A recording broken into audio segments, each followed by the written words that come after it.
Chapter 51. Duties of an Event NPC. You are listening at novelfull.audio. Translator. Endless Fantasy Translation Editor. Endless Fantasy Translation. Through the tightly shut doors, Angora could hear the commotion of the players outside as if a volcano had exploded. Level 4 tank requesting a party to explore 2% of the Valley of the Tragic Dead.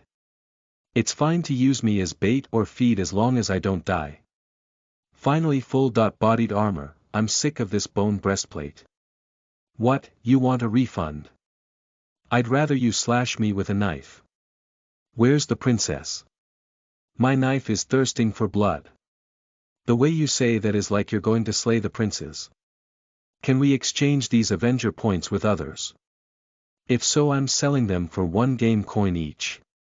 Are you Wilf? You must be incredibly rich. The players who were putting on a mask of being nice and gentle seniors immediately showed their true selves upon knowing about the event.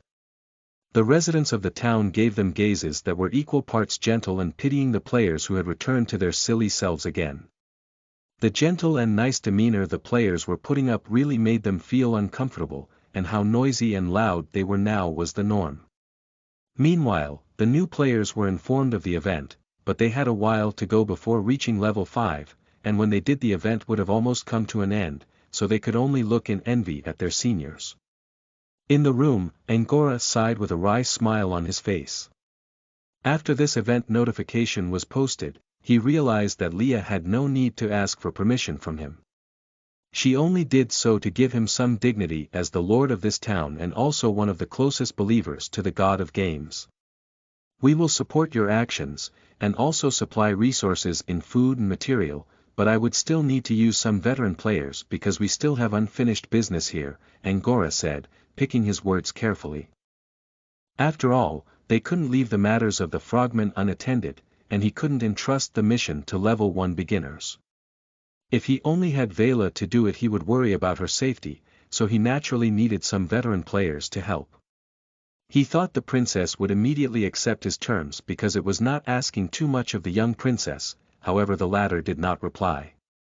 It was now that he realized that the princess was distracted. Vela furrowed her brow and wanted to tell the princess not to be so arrogant, but was stopped calmly by Angora.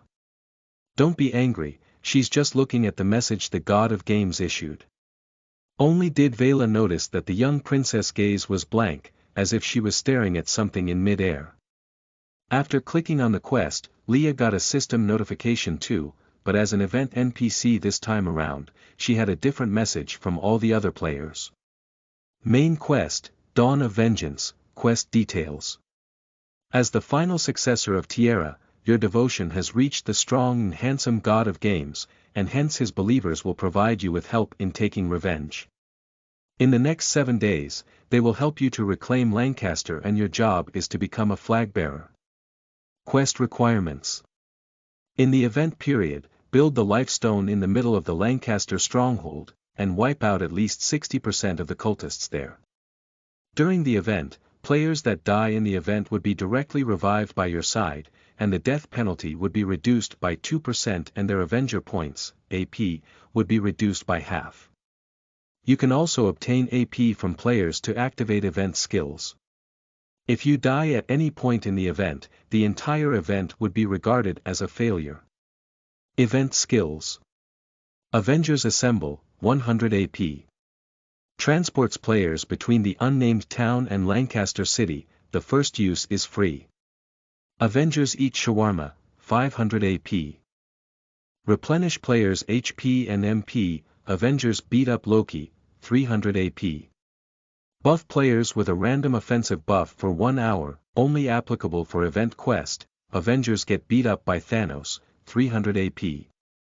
Buff players with a random defensive buff for 1 hour, only applicable for event quest, other skills. Click here, you can use AP collected from players to reinforce the Lancaster stronghold. AP required to build Life Stone. 5000 AP, other buildings. Click here, we may not have been able to protect Tierra, but we can seek revenge, the god of games. The young princess read the system notification carefully, even the parts that were kept aside by the author so that the readers wouldn't say he's filling up word space. She only now realized that she was in the middle of a conversation with the lord of the unnamed town, and what she did was extremely impolite. "I'm sorry, I got distracted," she apologized earnestly. Even though an apology didn't solve the problem, she still realized her mistake. "It's all right, I'm sure everyone here understands why you did." Angora smiled socially with the aura of a nobleman. Bedo Darem Vela, who was behind him, puffed her cheeks, seemingly not very happy. "Thank you for understanding." Leah nodded gratefully. "If you don't mind, may I know what interesting things you received to let you be distracted for so long?" Angora asked in a seemingly nonchalant tone. Normally, it would be completely alright for Leah to refuse answering his question as she was a princess, but she was the one who was impolite first and Angora forgave her, so it was not in good taste to refuse him. The registrar who was standing behind Leah wanted to speak up, but he still stopped himself. Her Highness was not the young girl that did not know manners anymore after all. After all the ups and downs of life, he trusted her to be able to deal with things in her own way. "Of course." Leah smiled, then said seriously, "In fact, if this event goes well, we might be able to cooperate more closely and deeply." Leah coughed loudly. Chapter 52.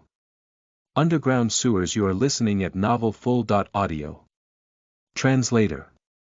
Endless Fantasy Translation Editor.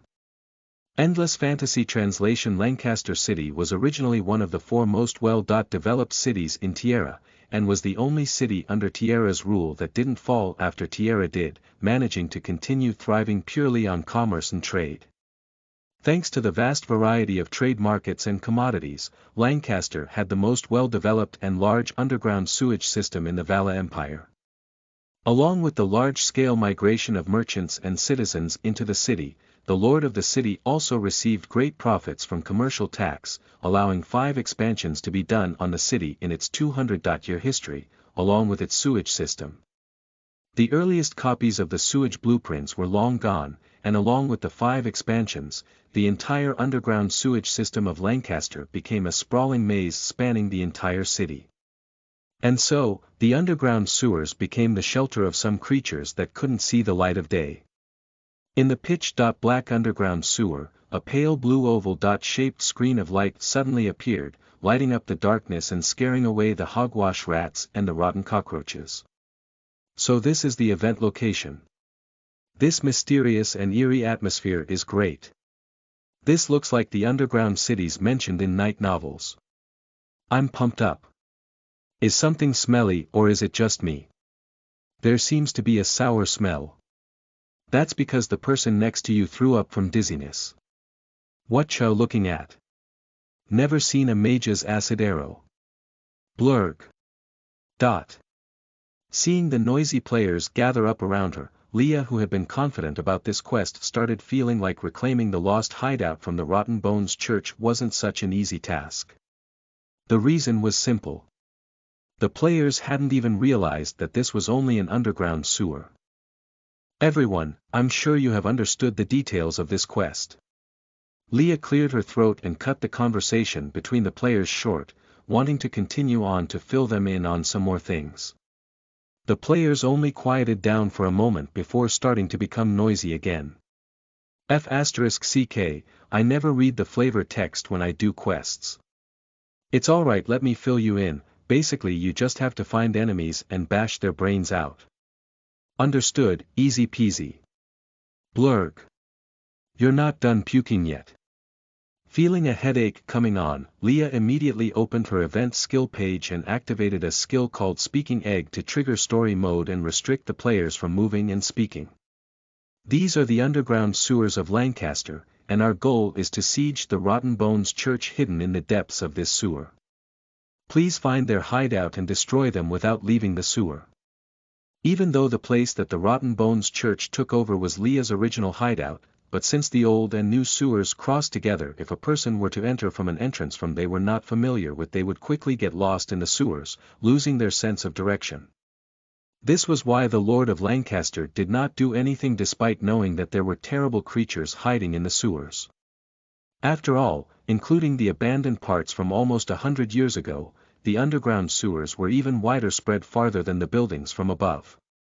No matter which church decided to go in there, there would always be large amounts of casualties, so after some time no church wanted to let their believers go in. After all, if they died because they were defeating evil cultists, they could still have died in honor, and perhaps even enter their God's divine kingdom after they died. But if they died from a random reason like miasma or poisonous gas before even getting involved in combat, what would they have died for? For cleaning the sewers. Their God would probably be the first to come and smack them for being an embarrassment. As for the lord of the city that conserved his forces so that he would not be overwhelmed by any of the large churches, he would definitely not do something that was synonymous with cutting off his own arms. And so, this strange underground sewage system was preserved until now, becoming a thorn in the side of Lancaster's recovery. At the beginning of your exploration, you may receive a blank map that will automatically record the places you have walked through, and upload it to the records kept by the God of Games, earning you AP. You can also use AP to buy the newest map from me. Leah shared the crude map system that Shiwei rushed to make to the players, then switched off story mode. You may start your exploration now. And so the players who had already become impatient cheered, most of them immediately grouping into parties and leaving to explore the underground sewers. Only a small amount of players stayed by to ask Leah about the buff skills they could activate here. Seeing almost 60% of the players start right away, Leah sighed in relief. She hadn't had any contact with any of the players before this, so they could only be counted as strangers with the players. They might nod at each other in greeting purely out of the merit that they believed in the same God, but that was about it. In comparison, she would rather give her trust in the hands of the people she knew and trusted. Even though a lot of the players look like they can't be counted on, but at least Mr. Marnie is here. Marnie's competence while they were at Wikidor in successfully bringing back 100 refugees to the unnamed town gave her confidence in this shabby-looking man. If it were him, maybe he could be the first to discover the Rotten Bones church hideout. Marnie Wilf died while swimming in the cesspool. Revival in 1 minute. 1 Princess Leah. Wow, Marnie died again, how inhumane. Is no one roasting his death method? Why roast him? It's a creative way to die. The players left behind all laughed and joked around. Immediately, the temporary warp point was filled with a cheery atmosphere. Even though the number of players that died in strange and funny ways wasn't low, a lot of players were still exploring the sewer carefully. After all, 2% of EXP was still EXP, and if they were disqualified from the quest by dropping to level 4 they would probably cry. And so, the mysterious underground sewers of Lancaster slowly showed its true form under the map made by Shiwei. Chapter 53. Rotten Bones Archbishop. You are listening at novelfull.audio. Translator. Endless Fantasy Translation Editor. Endless Fantasy Translation. Lancaster Underground Sewers, Rotten Bones Church Hideout. Yogurt felt the situation was somewhat off. As the Archbishop of the Rotten Bones Church, his body had already been converted into skin and bone, making him look like a skeleton with a layer of rotten black skin on him. He had lost all the senses he had as a human, but now he used the blessings of the evil Rotten Bones god to emulate his former senses.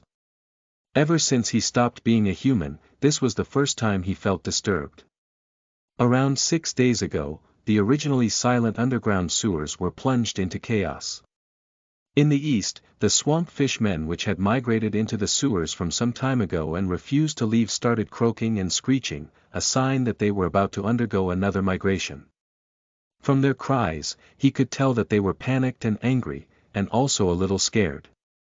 It sounded like they were about to flee rather than migrate, and he had no idea what made it so that they had to leave in such a hurry. The tyrant of the south was a 100-year-old berserk armored alligator that was roaring in rage after being woken up from hibernation.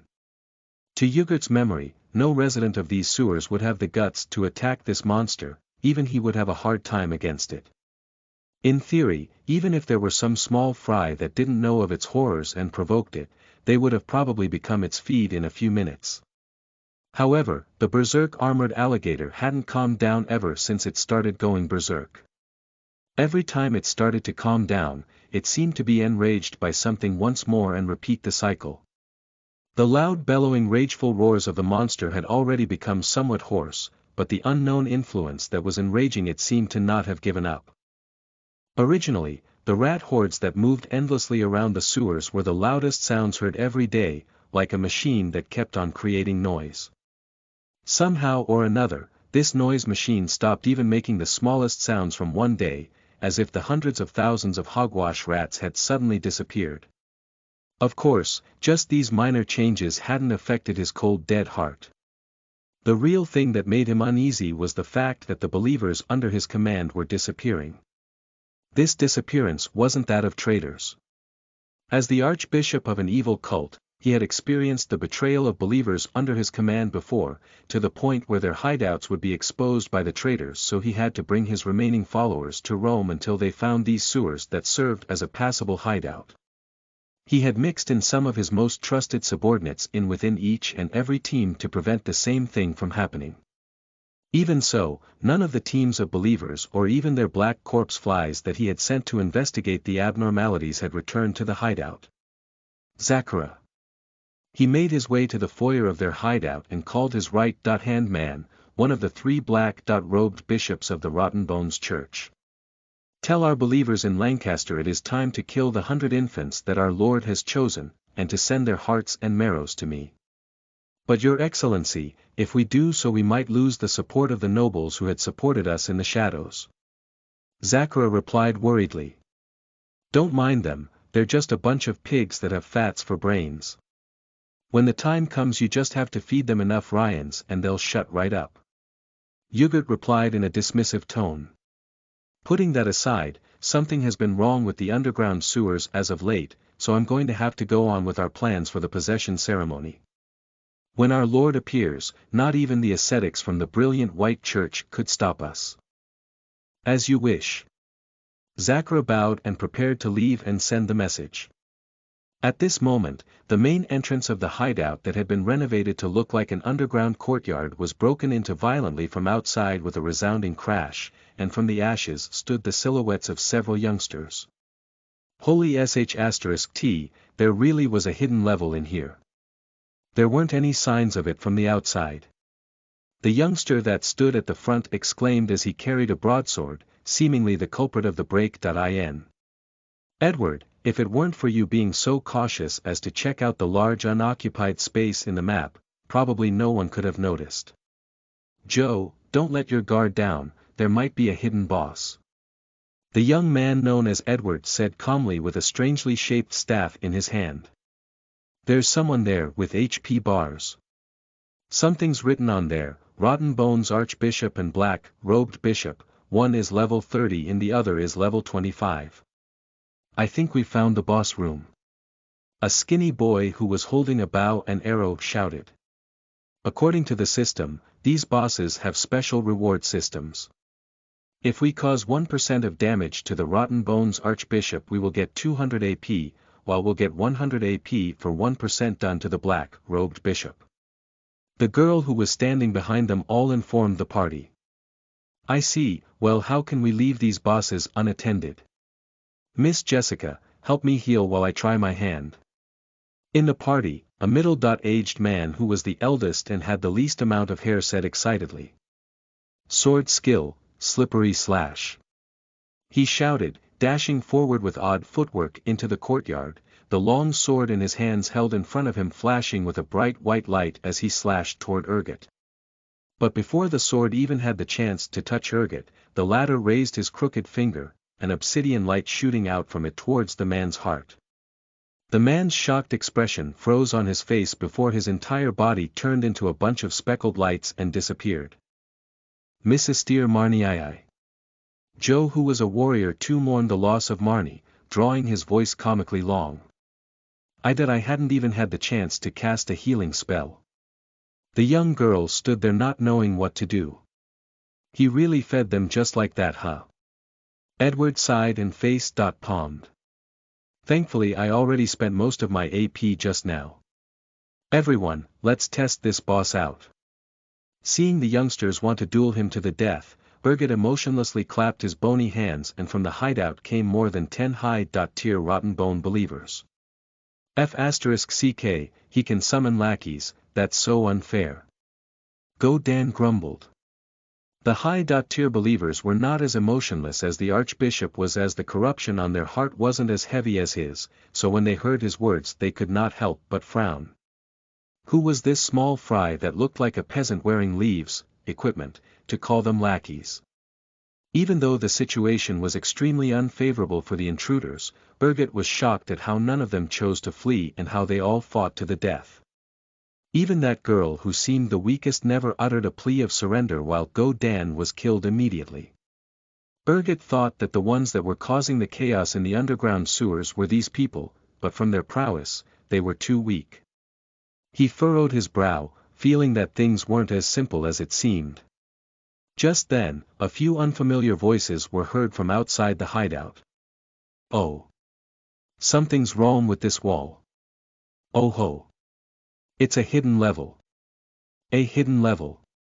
Let me see if there are any goodies. Chapter 54. Siege on the Rotten Bones Church. Hi, you are listening at novelfull.audio. Translator. Endless Fantasy Translation Editor. Endless Fantasy Translation. Leah thought a lot over the past 6 days. The players seemed to be unreliable, but that was only because they let themselves be carefree without the fear of death. When they were serious, they could become a force that even the young princess had to concede to. Within a mere 6 days, the players almost thoroughly explored the entirety of the underground sewers, achieving the feats that the past lords of Lancaster had wanted to achieve in the past 100 years, and clearing the entire underground sewer.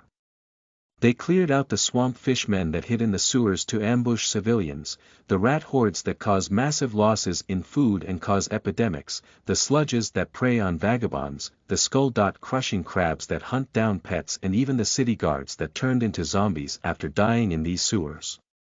Even the berserk armored alligator that was unrivaled in these sewers was whittled down by the players after discovering its movement patterns, now on the brink of death. For context, these were all creatures that caused the sewers to become restricted in the first place. The past lords of Lancaster had tried to do new sketches and blueprints of the sewers, but it was because of these creatures that the plans couldn't have been carried out and were abandoned. Granted, the players died a lot of times while they were fighting these enemies.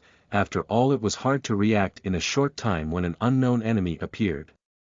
Noel and Leah couldn't even remember how many players had revived around her, but not only were they not scared nor depressed, they always kept up their morale and continued to conquer the very enemies that had killed them.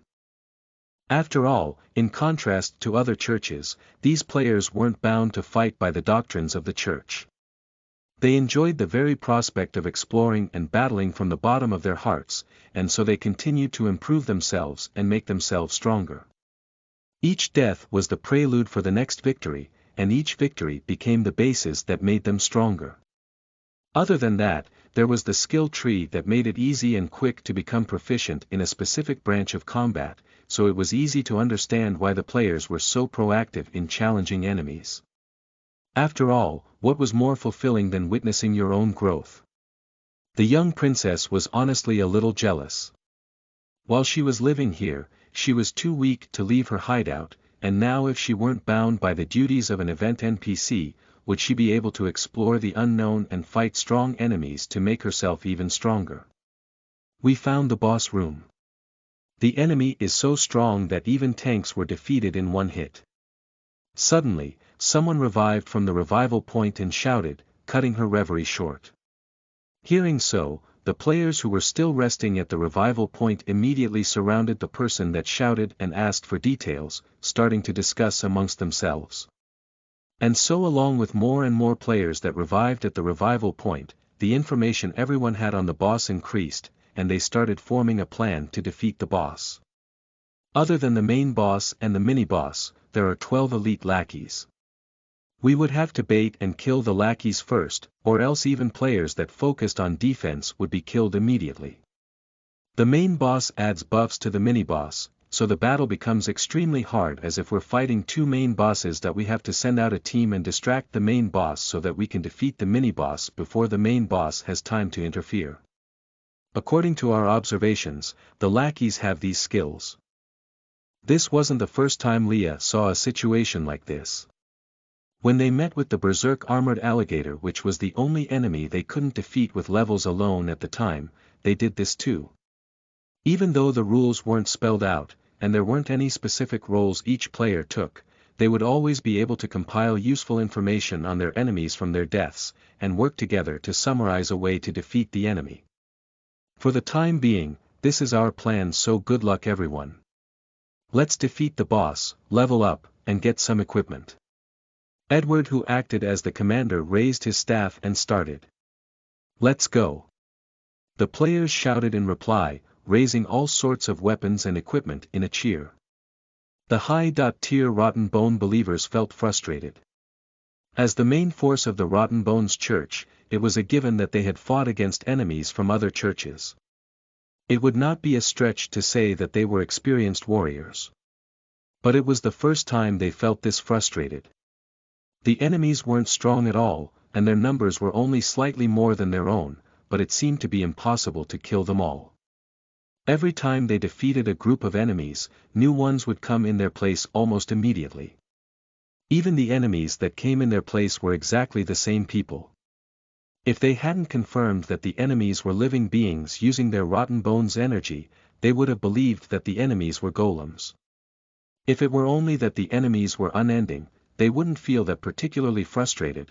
After all, they had bodies like revenants after being blessed with the Rotten Bones energy, giving them endless stamina.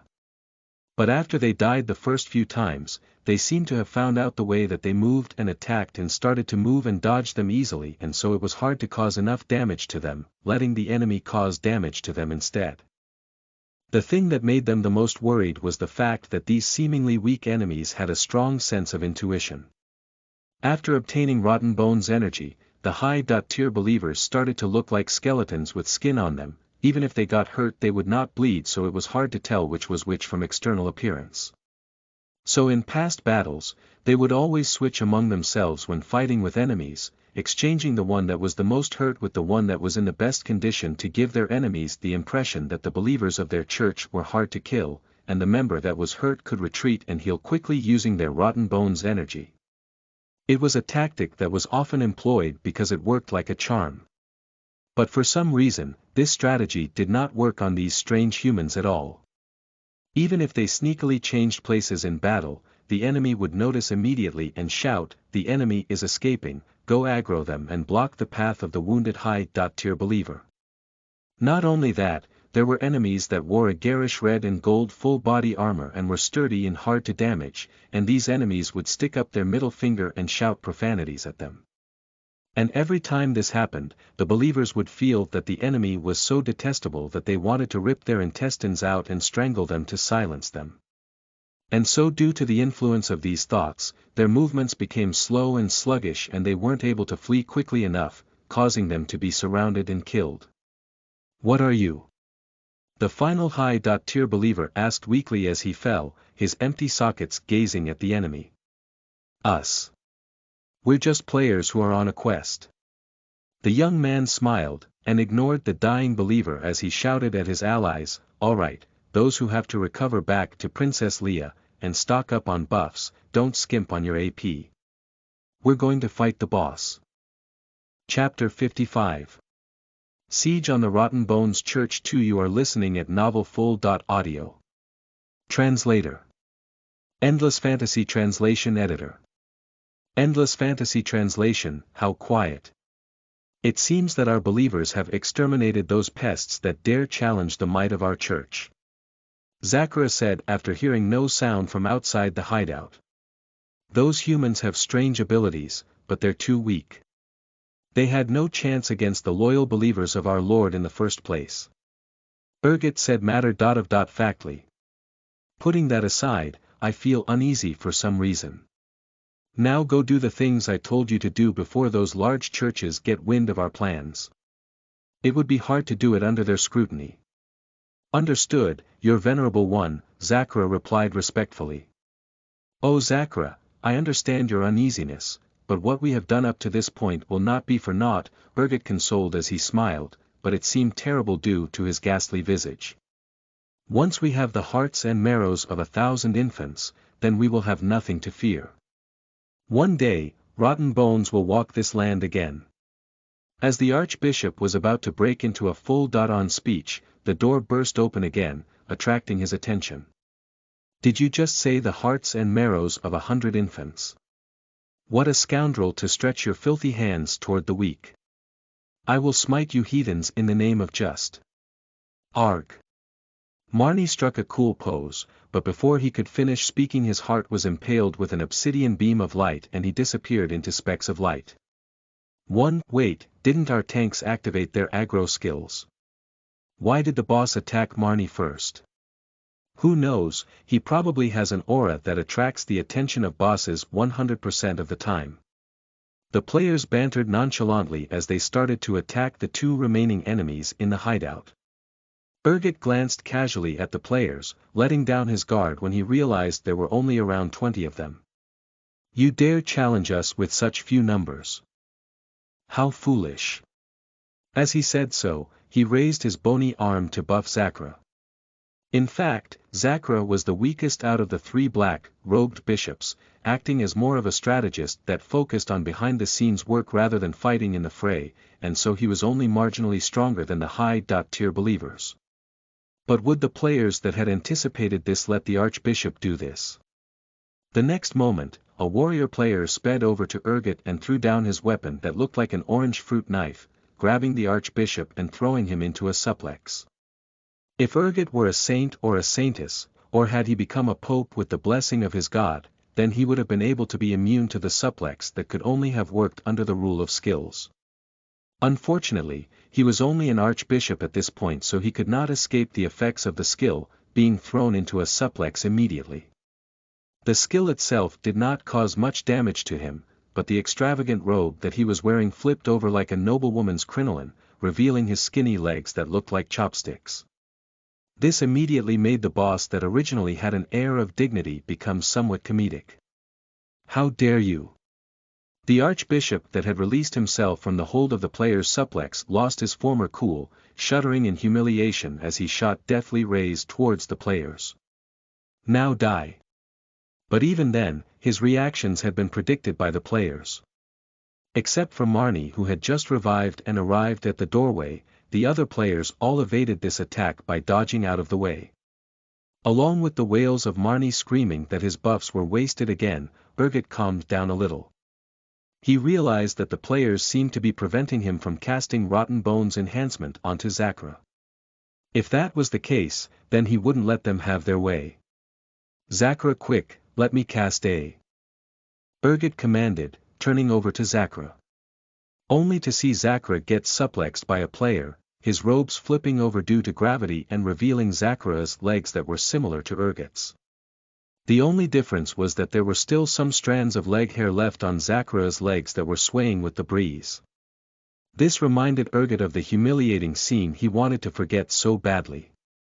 Curse you damned maggots.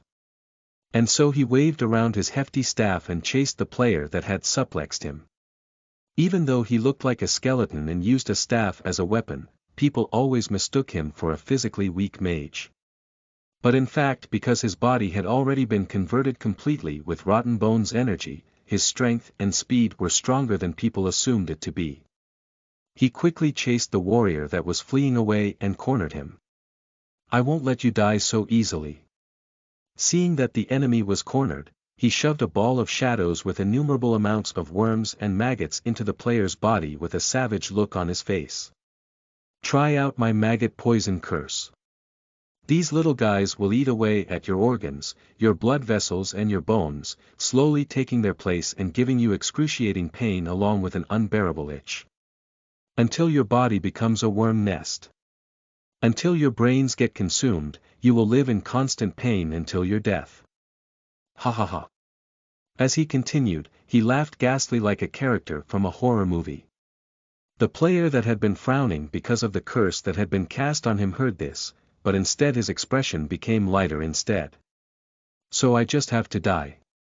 Then, he quickly took out a short blade that he had been carrying around and impaled himself in his chest. His body then disappeared into specks of light. Urgot. The players.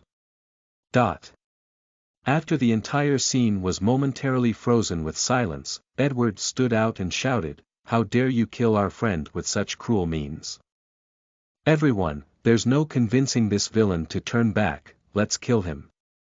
Urgot felt like he had eaten a mouthful of flies. I didn't, why are you saying that? He literally killed himself. Chapter 56. Siege on the Rotten Bones Church 3. You are listening at novelfull.audio. Translator. Endless Fantasy Translation Editor. Endless Fantasy Translation. Even though the players mobbed Urgot, with justice, but his resilience was beyond the expectations of the players. Even when the other group of players succeeded in defeating the black-robed bishop and rushed over to help, they still weren't able to defeat Urgot easily. This was normal. After all, Urgot was the top tier of believers under the command of the Rotten Bones God, and was the archbishop that held the most power in their church. Actually, Urgot's greatest tactic was to turn the corpses of his enemies into rotten bones and summon black skeletons to fight for him, and he had used this ability to turn the tides in one of their battles against the Temple of Glory, letting them flee successfully. The gaping hole in this strategy this time around was that the players did not leave behind corpses after they died. But even though he lost his greatest trump card, he could still hold up against more than 20 players, a true testament to his ability. Thankfully, his HP gauge was trickling down slowly but at a steady rate. So that's it. After casting a black bone wall to deflect the attacks of the players, he suddenly said, "I've killed that guy 3 times, but he's running around in front of my eyes like a pest now. It seems that your confidence stems in your ability to revive like that." Urgot hadn't thought that the players could revive. After all, the highest level god of death Lord Hades was not someone to be made fun of. After he defeated the first god of death, he held all influence over the laws of death in an iron grip. In comparison, the Rotten Bones god that Urgot worshipped was only the lackey of Lord Hades' lackey. From Urgot's assumptions, the players were only revenants like skeletons that were summoned by an unknown being, so the best way was to find the caster and kill them. But now due to the players, finding the players wasn't something that could be feasibly done. If that's the case, he could only try and weaken these maggots. Thinking of this, he didn't continue to save the energy that he had stored up and struck his staff to the ground. Rotten Bones' energy flowed down to the floor like water, and black patterns rippled from the bottom of the staff, quickly covering every corner of the hideout. What's the deal with this debuff called Rotten Bones Corrosion? My max HP is decreasing. Not only max HP, all our stats are decreasing too. F***ck, my max MP is decreasing so much that I can't cast any skills. How can we defeat this boss? The players looked worried as their strong attacks became weak. Urgot smiled, seeing his plan work. Did you heathens think that you can defeat me with your simple ways? No. The one that will win is me, Urgot. If killing these maggots would cause them to be summoned again by the caster, then he can just leave them here and go kill the caster himself. It was at this moment that a silhouette appeared at the entrance of the hideout. It was a young maiden with light blonde hair that wore a battle skirt and plated armor. Even though they were underground, but the moment she appeared a warm ray of light seemed to pierce the clouds and even the earth, enveloping her in a warm and holy halo of light. The young maiden held a war banner as she stepped into the courtyard, her expression solemn and holy. Urgot knew who she was, and it was when she appeared that he realized where these enemies were from and why they had attacked him. Yakaron. It's you. The princess of the fallen Tierra, the loser that was expelled by him with her tail between her legs, came back in such a matter. More astonishing was the fact that these maggots that were like unkillable cockroaches were believers of the god of games. How was that possible? Wasn't the god of games an extremely weak deity that couldn't even defend the country of his believers? After Tierra was taken over, the god of games did not even give any signs, and his church hid in these sewers like turtles that could not see the light of day. If it were not for the fact that the church of the god of games was so weak, he wouldn't have picked this place as his hideout in the first place. Now Urgot could only feel regret and a deep hatred for the church of the god of games. If their deity was so strong, why did they hide it all this time? If he knew that their deity was so bad *SS he definitely would have chosen another place to hide and not come here to be beaten up like this. O vanguards of our church! Please listen to the decree of our God and entrust your backs to your allies. This battle isn't just for us, it's for the futures of our allies that we still don't know yet. Take back this land that was ours in the first place. My name is Leah Yakaran, and in the name of our Lord, I proclaim this banner as our last fortress and battlefront. May you bring us victory. As she said so, she raised the banner she held in her hand as the banner unfurled, every detail revealing itself and showing the emblem of the god of games in its full glory. Then, she struck the flagpole onto the ground, and at the instant it neared the ground, the rotten bones energy that was placed there by Urgot immediately started to repel this war banner that was filled with divine energy. Even though he had no idea what was going on, Urgot was not so stupid as to let the young maiden set up her war banner, deducting that the young maiden was the caster when he saw players revive around her. He quickly activated his attack towards Leah, shooting several obsidian beams towards her. But his beams were blocked by a player using his body as a shield. That player only glanced at Urgot before disappearing, but the other players seemed to have inherited his will, making their way towards Leah and becoming a sturdy wall. Why? Urgot shouted in confusion, how can you sacrifice yourselves in such a way? What had the god of games given you? Life. Power. I can give you 5. No, 10 times. The divine energy attached to the flag was definitely stronger than the rotten bones energy, and under Leah's effort, it destroyed the barrier made by the rotten bones energy and impaled the earth. The next moment, the banner disappeared, and a small altar emerged. Leave that unsightly life and power for yourself. Edward declared, from the start, you seem to have gotten something wrong. Life isn't something to be thrown away, quite the opposite, what our Lord has given us is new life. As the sky-blue life stone floated onto the altar, the rotten bones energy that infused the ground was dispelled immediately. The debuffs on the players were immediately cleared away and replaced with several buffs. In contrast, Urgot, who had seemed powerful, became frail like an old man. O Master of Games, grant us new life. The players shouted together as they attacked Urgot one last time. Chapter 57. Oh please, you're weak, okay? You are listening at novelfull.audio. Translator. Endless Fantasy Translation Editor. Endless Fantasy Translation, this isn't over yet. Lord Rotten Bones will avenge us. As he finally fell with an unwilling expression, the players finally claimed victory. The players that were panting in exhaustion didn't react in time, and some of them continued to hammer away at the Archbishop's corpse with their skills. Until the corpse disappeared and a system notification appeared, they finally came to their senses. Ding! Event, Dawn of Vengeance is officially over.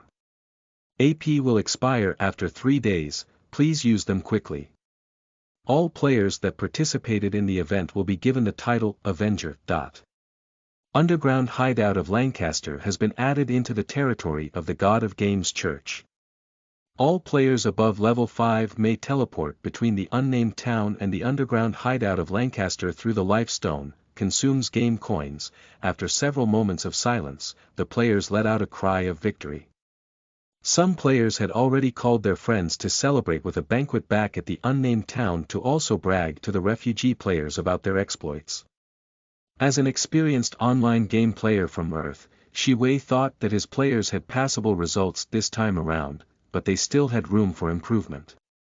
They were not very efficient in defeating enemies, and especially the players that helped to defeat Zakra went straight into battle with Yogurt after, wasting tons of AP when they died over and over again.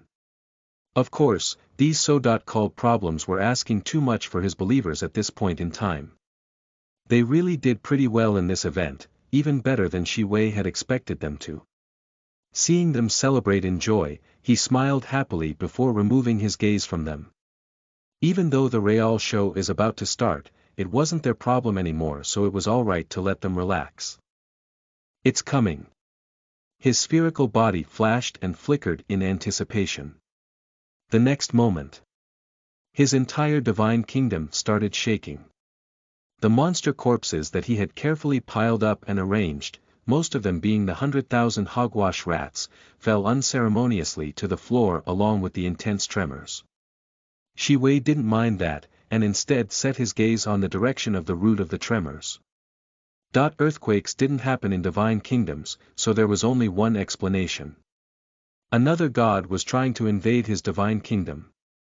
In the empty space above his divine kingdom, several cracks formed as the kingdom shuddered, the cracks growing larger under Shi Wei's gaze. Even though there were no sounds, Shi Wei could somehow hear the sound of glass cracking. The next moment, a rift appeared in space as the cracks shattered, a large black bony hand reaching in as the space of the divine kingdom creaked as if an unbearable weight was added onto it, the cracks growing larger.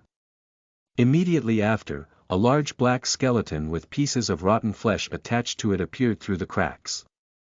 That was the true body of the Rotten Bones god, a demi-skeletal evil god under the pantheon of the gods of death. Just looking at it would cause a mortal's very soul to be damaged. The large purple eye that was oozing with pus locked onto Shi Wei, and even though it had no vocal cords, it let out a deep and guttural sound that was filled with so much malice and darkness that mortals that heard it would have been corrupted into revenants after hearing the terrible sound. You will pay for your insolence, God of Ga. Why the F***ck are you a ball of light? Shi Wei. What's wrong with being a ball of light? Does a ball of light steal your food? Shi Wei started flashing and flickering with a higher frequency, agitated by the crass words. Ah well, not that it matters anyway, the skeleton said dismissively as he squeezed his body into Shi Wei's divine kingdom. Fights between believers weren't of any importance to us gods anyway, but you were so intent on killing my archbishop and destroying my church that you used your divine power to dispel the seal of curses that he created. You thought you were so slick, huh? But that was your death sentence. I must commend you for hiding so well. I wouldn't have been able to catch your tail had you not left your divine power on that accursed stone that led me straight to you. The skeleton then looked over the corpses of the monsters that the players killed and sacrificed before scoffing at Shi Wei. To him, only the weakest and lowest ranked gods would even accept rats that were sacrificed to them. If his own believers dared to do the same thing, he wouldn't even think of blessing them and instead would probably have possessed someone and killed them on the spot for the act of heresy. He cracked his mouth and smirked, creating an aura of malice along with the rotting flesh and fluids dripping onto the floor. Greed will be your downfall. As he said so, he finally squeezed completely into Shi Wei's divine kingdom. In contrast with Shi Wei, who was just a ball of light, the Rotten Bones god looked like a giant. At this point, the strong and sturdy spatial barrier was not an obstacle for the skeleton anymore. In other words, the Rotten Bones god had finally cracked open the shell of an oyster, and it was time to relish on its delicious flesh. And Shi Wei, who was seen as prey by the evil god, hadn't even uttered a word through the entire scene. Suddenly, he started to glow brighter and brighter. At first, the Rotten Bones god thought it was an act of self-defense in fear. After all, who could read the emotions of a ball of light? But immediately after, he realized something was wrong. The divine kingdom that seemed to have shattered due to taking in a god that was of higher rank than its owner started to heal and recover at an alarmingly fast rate. In moments, the cracks that filled his field of vision disappeared, along with the giant rift in space that he used the power of 9 behemoths and 2 dragons to open up disappeared immediately. As if it were not a crack, but an intentionally opened entrance. Having a bad feeling, the Rotten Bones god immediately waved its large claws at Shi Wei, trying to kill this ominous ball of light in one fell swoop. But in response, Shi Wei only stretched out a single tentacle to block the giant bony claw. After blabbering for so long I thought you would say something intelligent, but you were only hyping yourself up. Several tentacles of light emerged from Shi Wei and wrapped the evil god like a cocoon, ignoring the futile struggles of the Rotten Bones god that sent pieces of flesh and blood all over the place. Like a victim stuck in quicksand, the more it struggled, the tighter the cocoon of tentacles became. Oh please, you're weak, okay? Chapter 58. The Fall of Rotten Bones. You are listening at NovelFull.audio. Translator. Endless Fantasy Translation Editor. Endless Fantasy Translation. It was not strange that it ended up so one-sided. After all, ever since he found out the existence of a newbie deity just like him, he couldn't help but set up a scheme for the evil deity. He created a seemingly weak area with lots of defects in his spatial barrier, but in fact this rift in space was a trap set by Shi Wei, laying so many obstacles throughout the path that to break in through it would cost more divine energy than breaking the spatial barrier from any other point. Then, Shi Wei used the special time period of war to amass 100 believers, letting him obtain large amounts of divine energy quickly. But even with this large income, Shi Wei still saved and used it in moderation, cutting down on all costs and even skimping out on creating a new visage for himself. While the players came into contact with the believers of the Rotten Bones god, he even acted like he was weak and that he didn't dare to show his presence. Adding on to that was the fact that the players were less experienced at the time, and even the strongest players were only low-leveled and couldn't hold a candle to the strong believers in the higher echelon of the Rotten Bones Church. All of this gave the Rotten Bones god the illusion that Shi Wei was an even weaker deity and he was, and that he could consume Shi Wei to further increase his divinity. But alas, after he used up a third of his divine power to pass through the trap that Shi Wei had set up for him, he was closed in and was trapped by Shi Wei, who had been plotting this all along. After coming into contact with the other deity, Shi Wei realized that he had been overly cautious. Even though the evil deity was on the same level as Shi Wei, but as a deity that lived in an era close to the Middle Ages of Earth, he could only roughly use a fraction of the powers he had the capability of using, to the point where even Shi Wei was embarrassed for him. This was a shame, because the evil deity had been in existence for a longer time and had more believers than Shi Wei did. To say it in another way, both parties had a rifle and several bullets, and Shi Wei carefully loaded his rifle and hid behind an obstacle, expecting an action-packed Hollywood gunfight. But in contrast, the enemy used the rifle as a staff, waving it around with vigor as they rushed over. It was so comedic that Shi Wei wanted to send a bullet straight into their forehead. What did you do? Why can't I break out? The Rotten Bones god still didn't realize the situation that he was in and was still trying to escape. I didn't do anything, you're just a noob. Shi Wei started condensing his divine energy to destroy the evil deity. After all, no matter how stupid the enemy was, it was still a deity. They were completely different life forms from mortals, and so even if Shi Wei broke its neck and destroyed its head and chopped him into bits, he would still not be able to kill a deity. To kill a deity, the only way other than letting them blink out of existence by exterminating their believers was to directly destroy their divinity. A deity's divinity was their greatest weakness. This statement was definitely true, but also too vague.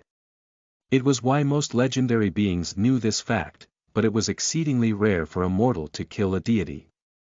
This was because while a deity's divinity was their weakness, it was harder to destroy than their bodies. So why did so many deities die in the war of gods and demons? The reason was simple. Gods had the ability to convert their divine energy into divine power, which was one of the few ways to destroy a deity's divinity. L.rg The divine energy around Shi Wei flowed around as it was converted into a strong wave of divine power. This divine power latched onto a few of Shi Wei's tentacles, and the tips of the tentacles became sharp and started whirling. As the tentacles bound together, it looked like a giant drill with special sound and light effects. Wait, I can be your subordinate deity. The Rotten Bones god finally got it through his thick skull that he was going to be killed and pleaded. You're just a new deity and you don't have your own pantheon. Don't you want to be the main deity of a pantheon? With my help, you can definitely become the deity upon deities. Well said, but I refuse. Shi Wei flickered dangerously as the divine power converged under his influence. I despise those that eat human flesh. But why? Humans are only lowly creatures that keep on growing like weeds, why do you look upon them so dearly? The evil deity that didn't know that Shi Wei was originally a human, so he shouted in confusion. Then, he seemed to come to the conclusion that begging wasn't going to help, so he started threatening Shi Wei, stop now. If you kill me here, the skeleton god will definitely find out someday. This is equal to declaring war with the Revenant Pantheon, no, the entire Netherworld Pantheon at once. It's not too late to give up. Isn't that even better? The speck of light on Shi Wei formed a smiling face. The thing I love the most is to challenge myself with adversaries of a higher level. You're crazy. For such a foolish reason. Shi Wei, who knew that antagonists die from talking too much, stopped replying, as his strong divine energy converged into a giant spinning lance that was shining with an iridescent light. The next moment, this giant lance that held the most power that Shi Wei had put into an attack ever since his transmigration impaled the head of the Rotten Bones god, immediately destroying the divinity that was hidden within. From this moment forth, the Rotten Bones god was no more. Actually, had the evil deity been more cautious and tried to find a way to face Shi Wei in a duel, he still probably wouldn't have won against Shi Wei, but he wouldn't have died in such a terrible way. Quoting his own words, greed was his greatest downfall. It was his eagerness to consume Shi Wei's power that ironically led to him falling into the trap. And those believers in the evil deity could not draw any more blessings from him anymore, becoming normal humans again with the same ghastly visage. It was a way to condemn them for betraying their original identities as humans. Oh ho, this is quite nice. Shi Wei happily started to absorb the shards of the fallen deity's divinity as he carefully analyzed the abilities that it held, replenishing and upgrading his own divinity at the same time. There's a lot of useless bits, but there's also quite a lot of good stuff. He then glanced at the corpse of the Rotten Bones god. The evil deity was definitely dead, but as a deity's body held strong divine energy, even if its divinity were destroyed and its consciousness disappeared, their bodies would be able to be left for a long time. The dead bodies of some stronger deities could even continue moving along with their instincts after death. There were probably some of these in the depths of the Valley of the Tragic Dead. It seems that I can go forward with some plans of mine now. Chapter 59. Festival I. You are listening at novelfull.audio. Translator. Endless Fantasy Translation Editor. Endless Fantasy Translation. The unnamed town was decorated with lights and festive ornaments, and even the snow couldn't cool down the burning enthusiasm the players had on the banquet. On the small square next to the life stone, a pile of carefully constructed wood and tinder were ignited with a fireball skill, the resulting bonfire lighting up every corner of the square as the residents of the unnamed town started their party. Originally the celebration was a small gathering of several players, but after Angora caught wind of it, he decided to hold an extravagant event for the entire town to enjoy in order to increase their sense of belonging to the town and strengthen their bonds. Since he found out that the underground hideout of Lancaster was in the territory of the God of Games, he had been feeling somewhat threatened. Granted, using the word extravagant to describe the party was a bit of a stretch, given the current conditions of the town. But this kind of banquet with a bonfire still left a lasting impression on those who hadn't experienced these sorts of celebrations before. Zonian never knew that life could be so easy. Only 1 week ago he was but a lowly refugee that was looked down upon and not accepted for jobs, even as helpers in stores. Even though he was single and thus had no family to take care of, but since he had a large appetite, he had always been hungry and insecure about life all this while. After he became a believer in the God of Games and came to this unnamed town, his life became much better. As long as he was willing to spend some time and effort to hunt down some skeletons near the Valley of the Tragic Dead, he could get game coins and earn himself a good meal at the restaurant in town. Even though the veterans complained that the menu there was too simple and the options were too little, but the refugees were happy enough to be able to eat their fill. Zonian knew what banquets were. While he was living at the refugee camp, he learned that these were activities that were only held for the aristocrats from a man called Vank Noriki. Hence, he was surprised that the banquet that their lord held could be attended by everyone. Zonian wasn't very interested in the decorations that lined the streets, instead locking onto the many barbecue stands set up all around the event venue. After all, even if something was pretty, it could not fill his stomach. The barbecue was handled by the townsfolk. Some of them were responsible for the kebabs that were sizzling with oil and spice, some were in charge of the refreshing and multicolored vegetable skewers, but the most popular was the grill that had whole fowls stuffed generously with expensive herbs and spices. The fowls that were grilled this way were crispy on the outside while tender and juicy on the inside, and held a strong aroma of spices that was extremely appetizing. The atmosphere of the banquet became more and more heated as the veteran players joined the fray, the venue filled with laughter and noise. The veteran players that were once mercenaries surrounded the bonfire and started singing and dancing crudely to folk songs. To Zonian, who had stuck out his tongue from the head of the kebab he put into his mouth, the players weren't doing a banquet dance, and they looked like they were doing the ritual dances the hunters from his place of birth did to pray for a good hunt. The dances that the players did were down to earth and easy to learn, and some refugee players that were braver stepped into the circle of players and started to sway their bodies with the rhythm, spinning around the bonfire with them. Of course, a lot of veteran players were not interested in the dance, and so they all gathered near the barbecue stands and talked and bragged about their exploits and adventures. They told grand tales of how they killed the berserk armored alligator, and how they retreated unscathed from rat hordes that could eat a person whole in seconds, and someone even said that they faced 3,000 swamp fishmen at once. The refugees who had only become players listened diligently and in awe, imagining themselves becoming as strong as the veteran players one day and going on their own escapades. Zonian, who had been a hunter before, felt that they were blowing the story out of proportion, but he didn't have any proof, and so he only stood at a side and ate skewers as he listened to the music, pondering on whether he should invite some of them to challenge the 4% exploration rate of the Valley of the Tragic Dead after this. "Why aren't you joining them?" a voice asked suddenly. Zonian turned quickly and found an unfamiliar man. If it were not for the word Shiwei floating on the latter's head in white font, Zonian would have assumed that he was a spy. "I'm not too great at socializing." After he confirmed that the other had no malice, he brazenly took a bite of his skewer before asking with a mouthful of juicy meat, "Do you have any business with me? I don't think I've seen you before. I'm a believer in the god of games from the outside." The man smiled softly. "I have relations with Alina and her friends, so I'm here to see them." "All right, let me bring you to them." Zonian, who had finished his skewer, threw the remaining bamboo stick into a nearby rubbish bin and wiped his mouth. "This place is great, but there are too many rules. You can only throw your rubbish into rubbish bins, and you even have to go to toilets to do your business, or else you would be given a penalty. But thanks to those rules, the town is cleaner and more comfortable to live in." "No. That's true, life here is much better than the outside." Zonian scratched his mane of hair gruffly and guffawed heartily. And so the two continued with their conversation as they passed through the crowd. Within the crowd, there were quite a few familiar faces.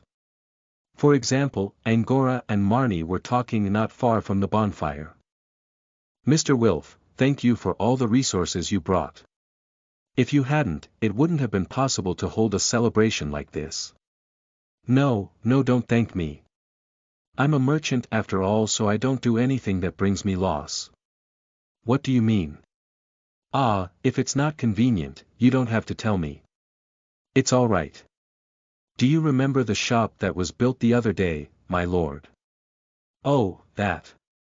The quality of the products sold are pretty good and inexpensive, but the restriction on the number of items you can buy is a little inconvenient." Once he had obtained the blueprints for the shop from Edward, Angora immediately built this building in the town.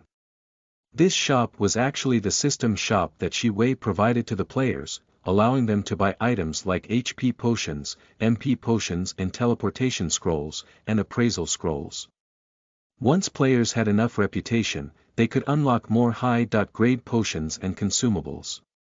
As Shi Wei didn't have a lot of divine energy to spare, he could not give his believers an infinite amount of items, so he set purchase limits for each player. After I used game coins to buy extra potions from players, I sold the items at Lancaster for Ryans and bought supplies with that money. That I see. I told you this because I want to do business with you, my lord. The town would definitely require more supplies and resources in the future, so why not get a secure supplier for your goods?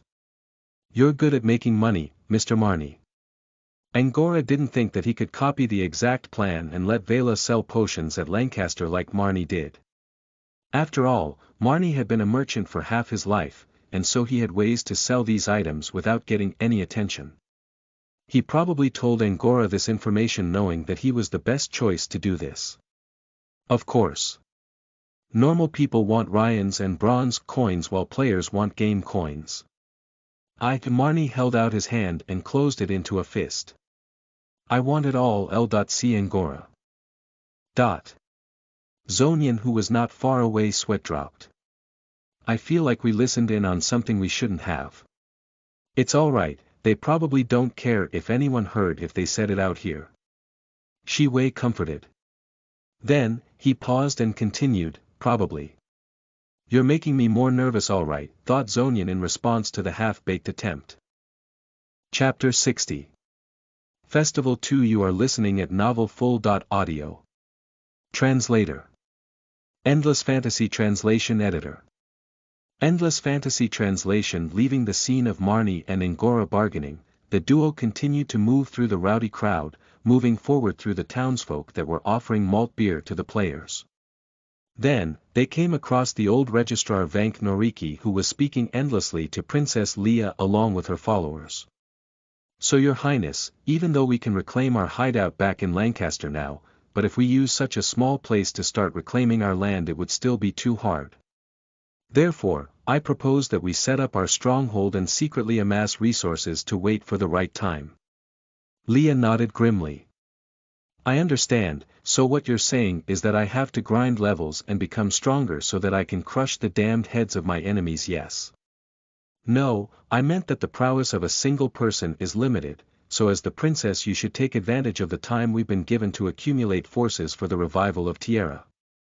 I understand, Grandpa Vank, you mean I have to find good teammates so that they can stall the lackeys while I go to crush the damned heads of my enemies because I'm high level enough.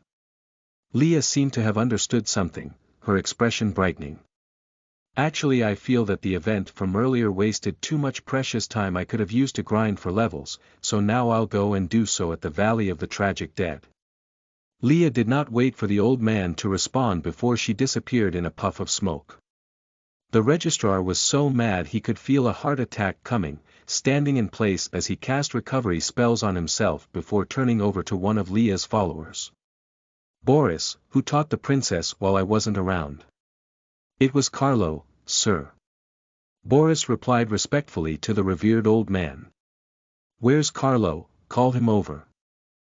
The old man trembled in rage, his frail body seemed to be filled with power due to his anger. To teach the princess so badly until she became like this, he should be punished. I think that's not possible, sir. What? You dare cover for him? Let him come out, I want to crush his damned head. But sir, Boris replied, his damned head has already been crushed by Her Highness. The registrar. Shi Wei had little interest in the topic of nobles, so he followed after Zonian promptly. Passing by a few players who were having a drinking contest and a merchant that sold low-grade equipment to other players in the chaos. Shi Wei found Ivan, who was talking about strange topics with his subordinates. Ivan was the former captain of Marnie's guards, and was also a front line player that Edward and company often worked with.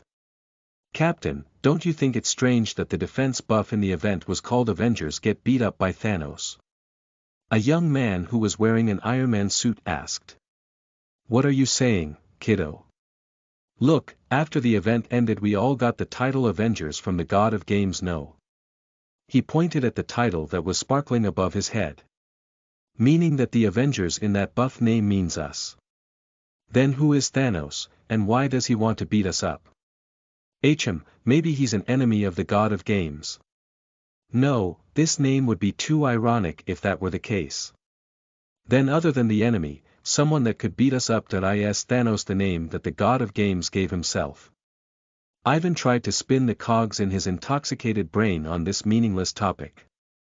The God of Games wouldn't do something so roundabout. Maybe it's a way of calling someone strong, like how we call people bad *SS.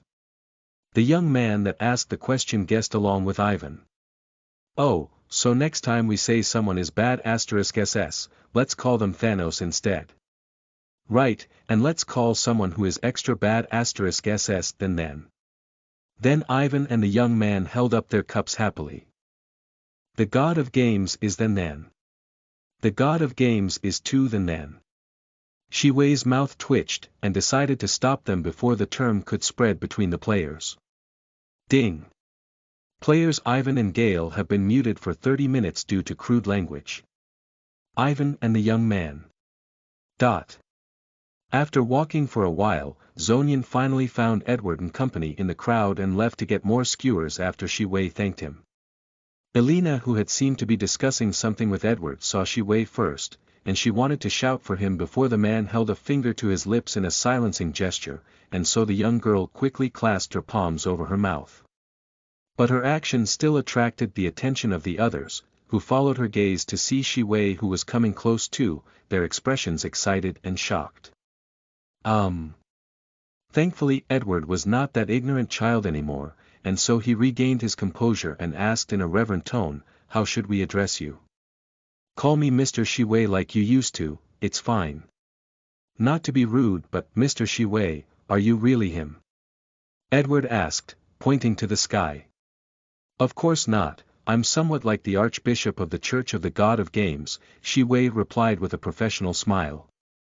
Even though it was different than what they guessed, but after hearing Shi Wei's answer they all breathed a sigh of relief. After all, it was still too stressful to them to interact with a deity. "How long are you going to stay?" Shi Wei gazed at him hopefully, before exclaiming, "I have so much I want to tell you." "Sorry, I just wanted to see how you guys were doing, I'll be leaving soon." Shi Wei shook his head. Even though it was not hard to descend to the mortal realm, as a deity he still had to keep some degree of distance with his believers. It was fine to just experience these happy moments once in a while. Ah! The silver-haired young girl lowered her head unhappily. "As you see, now we're all living happily, and this is all thanks to you," Edward thanked earnestly. Joe, Jessica, and Go Dan Doug AG nodded in agreement. Shi Wei smiled, and took a pack of lollipops from inside his robe, unwrapping one and sticking it into Elena's mouth. Elena, who had been down, was shocked, before quickly getting lost in the sugary sweetness. This lollipop was of course made using divine power, but since he had lots of divine energy to spare, Shi Wei did not mind splurging a little. Seeing the girl become more energetic, Shi Wei gave her the entire pack of candies before continuing, "Don't worry about me, I'll come and see you when I have the time." Edward and the others looked at each other, knowing that Shi Wei meant he was going to disappear suddenly like last time. "Can you give us some time?" "Just a little," Edward pleaded. "What is it, child?" Shi Wei sat down, thinking that the young man had a request. But in contrast to his assumptions, Edward shuffled to a side, giving Shi Wei a full view of the sky from his position. The next moment, a few fireballs and frost bullets were shot into the night sky, bursting into beautiful fireworks. With different understandings in magic, the fireworks created by the mages all were different, turning the pitch-black night sky into a beautiful canvas to showcase the splendor of the fireworks. The fireworks lit up the faces of the players and townspeople as they watched in awe. Hope for the future, a reason to live, and the wonderful life we have now, this is all a gift from the god of games. Without anyone noticing, Angora had made his way onto the rooftop of his home, raising his cup and shouting at the residents of the town under Vela's careful gaze. This moment, and this cup of wine shall be given to our beloved god of games. O Master of Games, grant us new life. O Master of Games, grant us new life. All the players held up their skewers and cups, shouting in response to Angora's declaration. Seeing all this, Shi Wei could not help but mutter in a tone that no one could hear. I'm truly the Nan.